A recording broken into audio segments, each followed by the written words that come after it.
Our calculus topic is optimization, which is the method used to maximize efficiency or effective use of a situation or resource. So that essentially means just finding the most efficient way to do something possible, whether that be like fencing in your yard or trying to find the fastest route to a certain point. And the problem I'm going to be doing in particular would be determining the best dimensions to find the maximum strength of a board. And to do this problem, you would first need to know a physics equation that S of t would equal the width times the height squared of your board. And just for an example, for this example, we could use a diagonal of a board being 10 inches in length, and your unknown would be your width and diameter, and you would need to determine which dimensions would give the maximum strength, which would be maximizing this equation. But in order to find the maximum of this equation, you would need to take the derivative and set that equal to 0. But you would need to substitute one of these variables out in order to be able to take the derivative. So using Pythagorean's theorem, you could determine that w squared plus d squared equals the hypotenuse squared, which is 100.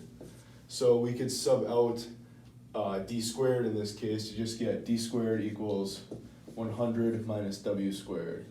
So sub this d squared in with this to get S of t equals w times 100 minus w squared. Factor in a w, you get 100w minus w cubed.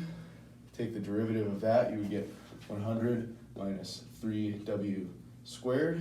Set that equal to 0, and you would get w squared equals square root of 100 over 3, which would be 10 over square roots of 3. And now that you have your width value, you could substitute that back into the original equation right here to find the dimensions for the height. So over the square root of 3 squared plus d squared equals 100. This would be 100 over 3 plus d squared equals 100. Subtract 100 over 3 for both sides. D squared equals 200 over 3 square root of both sides. D equals square root of 200 over 3.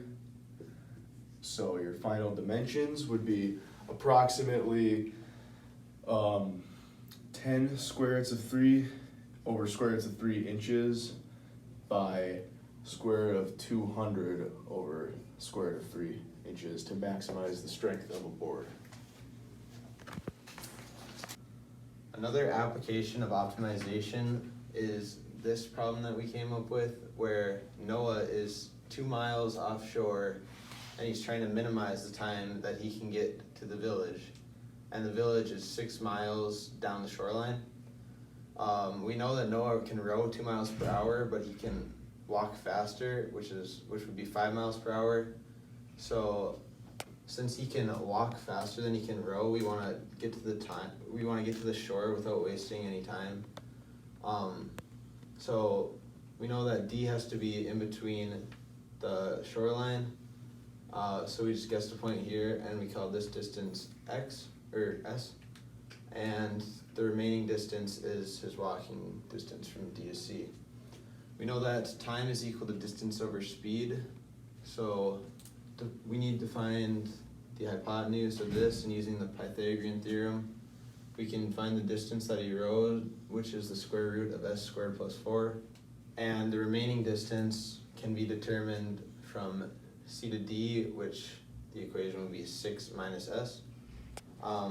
Using the time is equal to distance equals speed equation, we know that time will equal the rowing distance plus the walking distance. So that's our distance equation from rowing, and since his speed was 2, we put the 2 there, and that was his equation his distance for walking, and he could walk 5 miles an hour, so we put that. To find the minimum amount of time, you have to take the derivative and set it equal to 0. Okay, so you take the derivative using the chain rule and set it equal to 0. You add 1/5 to the other side and cross multiply. You'll end up with this once you simplify, and you take the square of each side to get rid of the square root, and you multiply 4 to the other side, you end up with 25s plus 4s plus 16. Subtract your 4s to the other side, and you solve for s, taking the square root since you still have an s squared.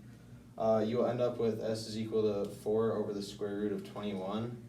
And since we know our s now, we have to plug it into our walking distance, which was 6 minus s. So 6 minus the rowing distance is equal to 5.13 miles.